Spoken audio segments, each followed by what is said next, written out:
جعلت لی الارض مسجدا وطہورا، یہ اس امت کی خاصیت ہے. بیت اللہ سے بلبلہ اٹھایا، بیت اللہ سے پانی کا بلبلہ اٹھایا. پہلے پانی ہی پانی تھا، خشکی کہیں نہیں تھی. جس جگہ بیت اللہ ہے، بیت اللہ کے بالکل وسط سے، درمیان سے پانی کا بلبلہ اٹھایا، اس سے ساری دنیا میں زمین کو پھیلایا. معلوم ہوتا ہے کہ جب زمین کا وجود میں آنا بیت اللہ کے وسط سے ہے، اور بیت اللہ ساری دنیا کے سجدہ کرنے والوں کا کی سجدے کے جو ہے سجدے کا رخ ہے. معلوم ہوتا ہے کہ ساری دنیا عبادت کے لیے، ساری زمین عبادت کے لیے ہے. سوچو تو صحیح. اللہ اکبر. معلوم ہوتا ہے کہ مسلمان کی سجدہ گاہ پوری دنیا کی زمین ہے. تو یہ مسلمان نے سجدہ ہی چھوڑ دیا، یہ مسلمان نے سجدہ ہی چھوڑ دیا، تو جو زمین سجدہ گاہ بنائی گئی تھی اس امت کے لیے، وہ زمین ان کے پاس کہاں رہے گی پھر؟ جی سیدھی بات ہے. عبرت لیتے نہیں حالات سے. ابھی تک سب کے ذہن میں یہ ہے حکام بدلیں گے حالات بدلیں گے، سب کے ذہن میں یہ ہے حکام بدلیں گے حالات بدلیں گے. میں نے عرض کیا کہ اس زمانے کا مسلمان اپنے آپ کو مظلوم سمجھ رہا ہے، اور جب تک مظلوم سمجھتا رہے گا اللہ کی مدد آئے گی نہیں. جس دن کہہ دے گا ہاں میں ظالم ہوں، اس دن اللہ تعالی اس پر مہربان ہو جائیں گے کہ میرے بندے نے اپنے جرم کا اعتراف کر لیا. جرم کا اعتراف اپنے آپ کو ظالم کہنے میں ہے، مظلوم کہنے میں نہیں ہے. جرم کا اعتراف کس میں ہے؟ اپنے آپ کو ظالم کہنے. اس کو میں عرض کر رہا تھا کہ یہاں تو نماز چھوڑ کر بھی اپنے آپ کو ظالم نہیں کہتا.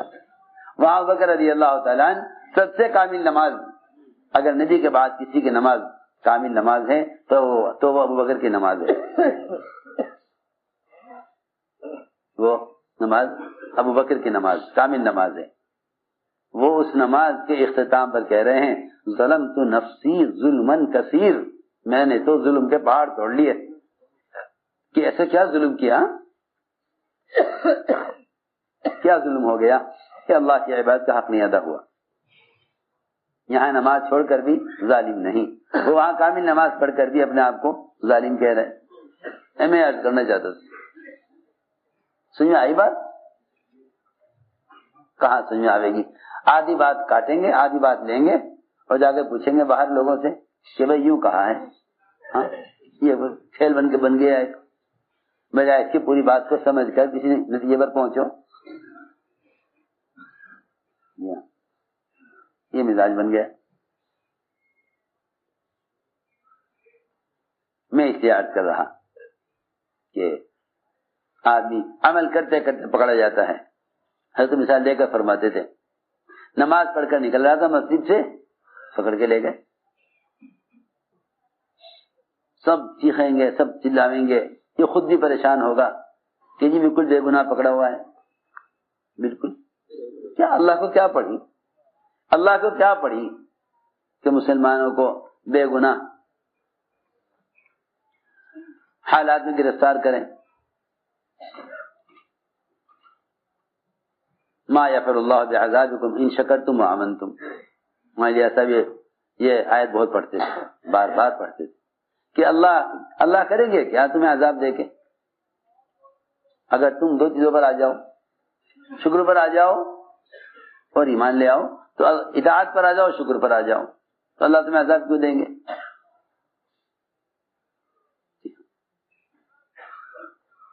مسلمان شکایت کرتا ہے کہ بالکل بے گناہ پکڑا گیا ہوں.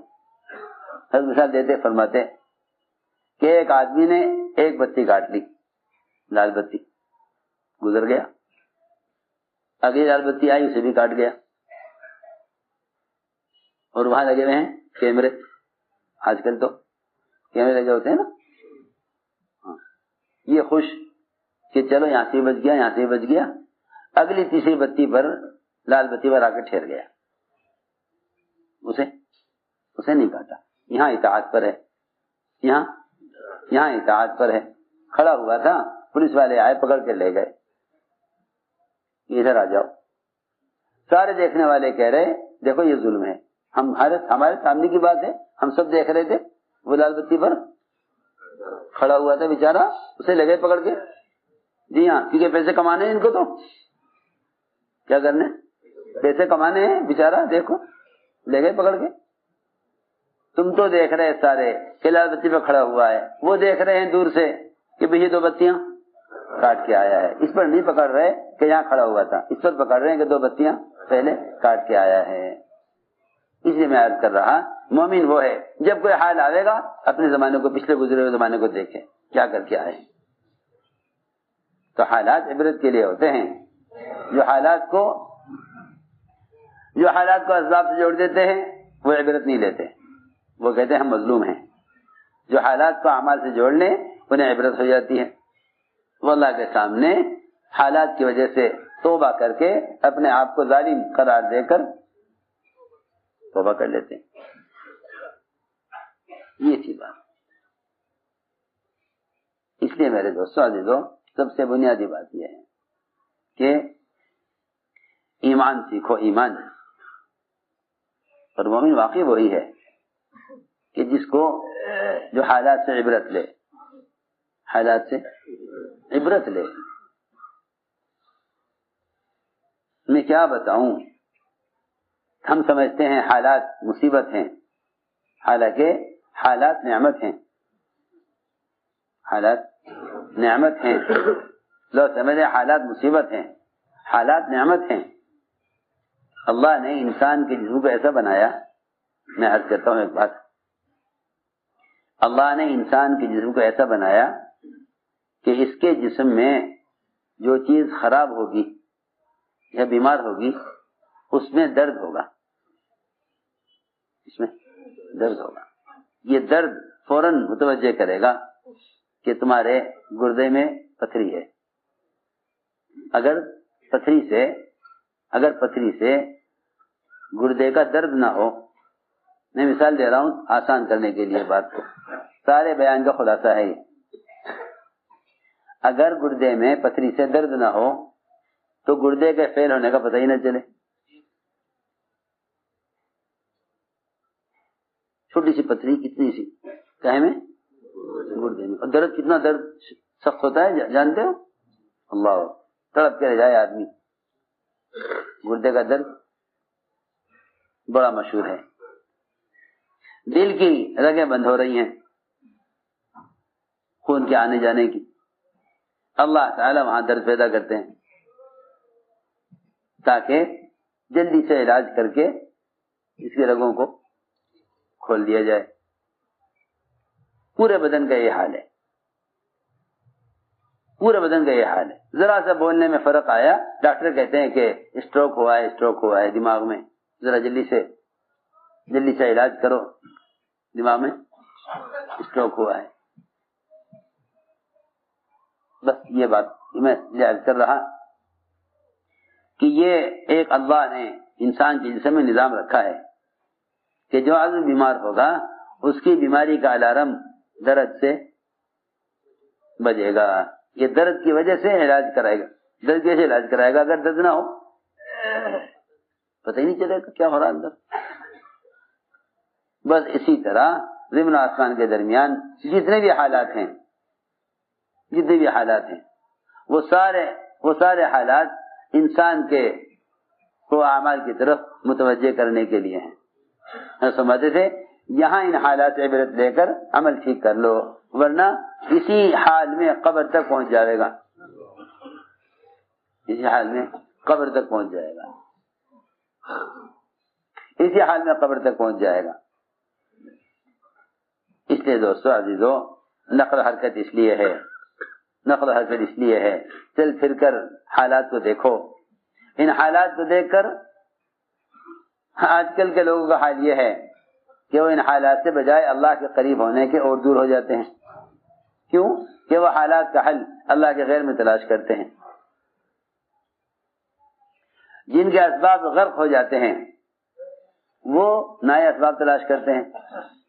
جو بھی نقصان کو اسباب سے جوڑتا ہے نا وہ اور مزید اسباب لاتے ہیں.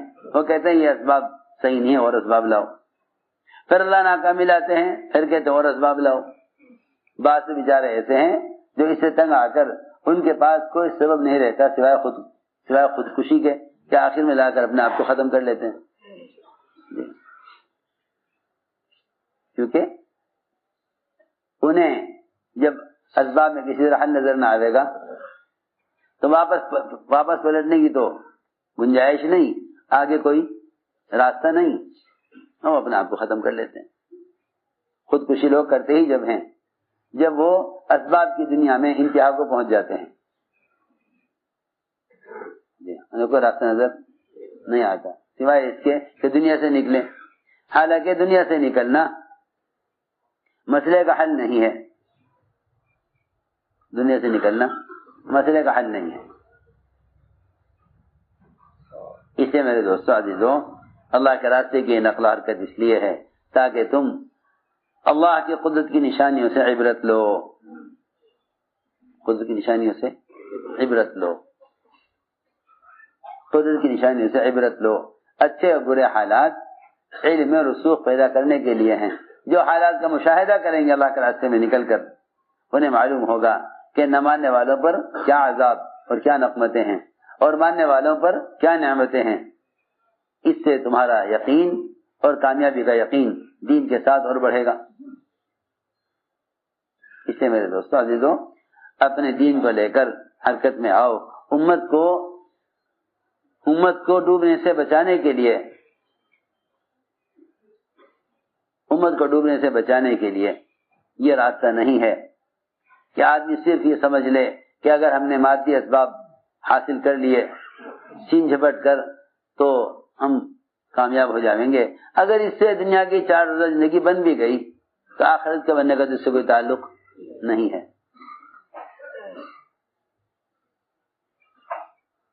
آخرت کے بننے کا اس سے کوئی تعلق نہیں ہے.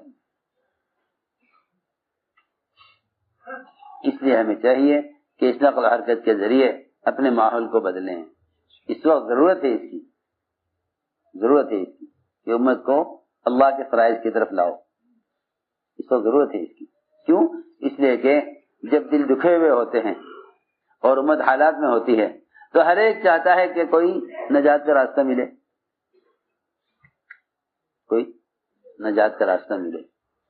جب حالات آتے ہیں تو دل نرم ہوتے ہیں. اس موقع پر اعمال کی طرف لانا آسان ہوتا ہے. جی ہاں, لوگ پوچھتے ہیں بھائی کیا کریں ان حالات میں. یہ حالات میں عمل کی طرف لانا آسان ہوتا ہے. خواہش کے نقشے سے نکالنا عمل کی طرف مشکل ہوتا ہے. لیکن حالات اور مصائب کے زمانے میں اعمال کی طرف لانا آسان ہوتا ہے کہ قلوب نرم ہو جاتے ہیں. قلوب نرم ہوتے ہیں. تو میں نے عرض کیا کہ یہ موقع ہے اس کا لوگوں کو دعوت دے کر اعمال کی طرف لاؤ. کیونکہ اللہ رب العزت یہ دیکھتے ہیں کہ جو دوسروں کو عمل کی طرف لا رہے ہیں اللہ تعالیٰ ان کی قربانیوں کو عام امت کے حالات سے نکلنے کا سبب بنا دیتے ہیں. یوں ہے بات. اکرمہ جب اسلام سے بھاگے ابو جہل کے بیٹے تو کشتی میں طوفان آ گیا. یہ ڈوبنے لگے. یہ کیا کریں؟ کوئی بچاؤ کا راستہ؟ کہ ہاں ایک ہی راستہ ہے بچاؤ کا, اخلاص کا کلمہ کہہ لو بچ جاؤ گے. کہ وہ کیا ہوتا ہے پوچھا حضرت اکرمہ نے کشتی کے ملاح سے کہ یہ کیا ہوتا ہے. اس نے کہا کہ کلمہ لا الہ الا اللہ کہو بچ جاؤ گے. یہی ایک راستہ ہے نجات کا. اکرمہ نے کہا کہ میں اس سے بچ کر تو بھاگ رہا ہوں, اگر مجھے کلمہ پڑھنا ہوتا تو میں یمن کیوں بھاگتا. کشتی والے نے کہا نہیں, اگر نجات چاہتے ہو تو یہ راستہ ہے. وہاں ڈوبنے سے بچے, یہاں آ کر اللہ نے اسلام کی ہدایت دی, اسلام میں داخل ہو گئے. اس لیے عرض کر رہا ہوں کہ مولانا صاحب کا معمول تھا کہ جب مسلمانوں پر کسی بھی طرح کے حالات آتے تو حضرت جماعتوں کی نقل و حرکت کو بڑھا دیا کرتے تھے.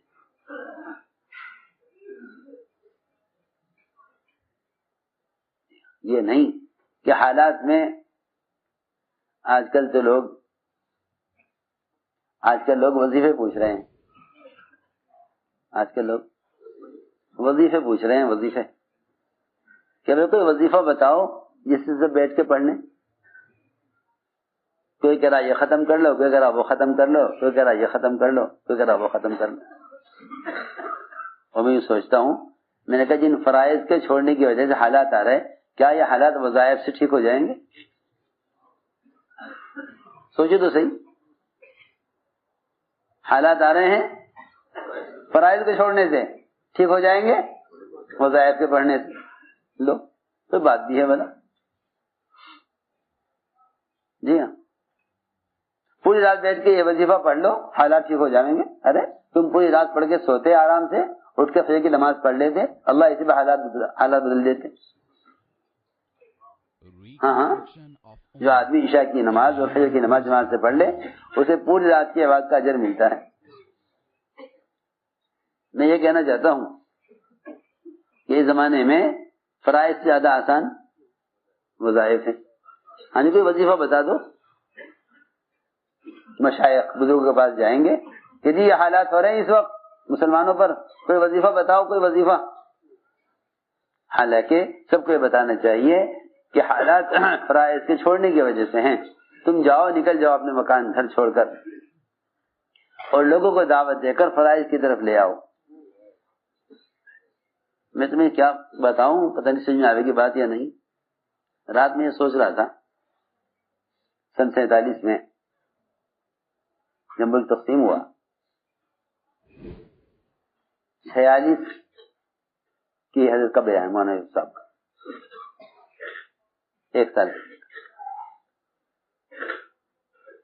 پہلے 46 مولانا صاحب کا بیان. حضرت کہہ رہے مجمع سے میں تم سے خدا کی قسم کھا کر کہہ رہا ہوں, اس وقت تھوڑا سا پیسہ لے کے ملک کے اندر نکل جاؤ, ورنہ سارا کچھ چھوڑ کے ملک سے باہر نکلنا پڑے گا. یہ حضرت 46 کا بیان ہے.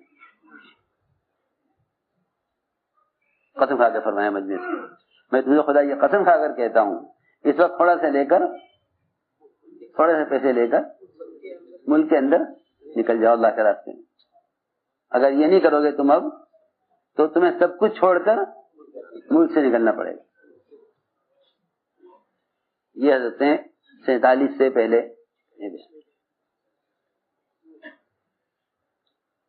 ایک آدمی نے گستاخی کی, کھڑا ہوا مجمع میں کہ کون نکال دے گا ہمیں. پورا خاندان سارا مال اسباب جو ہے, دکان مکان زمین سب کچھ چھوڑ کر ایسے حالات میں نکلے, کچھ کسی بھی چیز کا بھی معاوضہ نہیں ملا. بڑی بڑی حویلیاں, بڑی بڑی زمینیں, گاؤں کے گاؤں چھوڑ کر چلو. مولانا صاحب نے فرمایا تھا اس وقت تھوڑا سا مال لے کے ملک کے اندر چلے گا, لوگوں کو نماز پر اور کلمے پر آمادہ کر لو.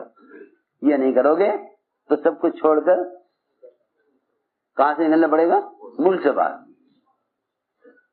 میں یہ بات حضرت کی یاد آ رہی تھی کل سے.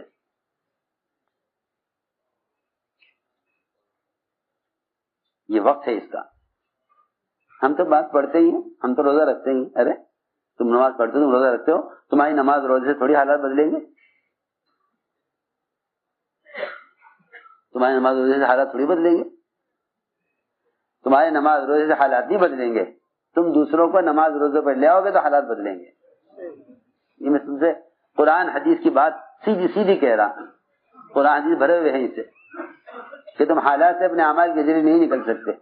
تم حالات سے جب نکلو گے, جب دوسروں کو تم غفلت سے نکال لو. اس لیے کہ اگر پیر کے انگوٹھے میں زخم ہے تو یہ نہیں کہا جاتا کہ پیر کا انگوٹھا بیمار ہے. میں نے کہا بھائی فلاں صاحب بیمار ہیں. فلاں صاحب کیوں بھائی, کیا کہتے ہیں فلاں صاحب. دیکھو حالانکہ پیر کا انگوٹھا بیمار ہے, مگر بیماری کی نسبت پورے آدمی کی طرف کی جاتی ہے. پورے شخص کی طرف. ہماری بات سمجھ میں آ رہی؟ بیماری کی نسبت کی جاتی ہے پورے شخص کی طرف. فلاں صاحب بیمار ہیں، ہاں لیکن بیماری کہاں ہے؟ صرف پیر کے انگوٹھے میں. پیر کے انگوٹھے میں. بس حدیث میں فرمایا ساری دنیا بکھرے ہوئے مسلمان ایک جسم کے اعضاء کی طرح ہیں. اگر پوری دنیا کے کسی کونے میں بے دینی ہے تو ساری امت بیمار ہے. اگر بے دینی کسی ایک کونے میں کسی ایک ملک میں ہے تو ساری دنیا میں مسلمانوں کا دین ناقص ہے.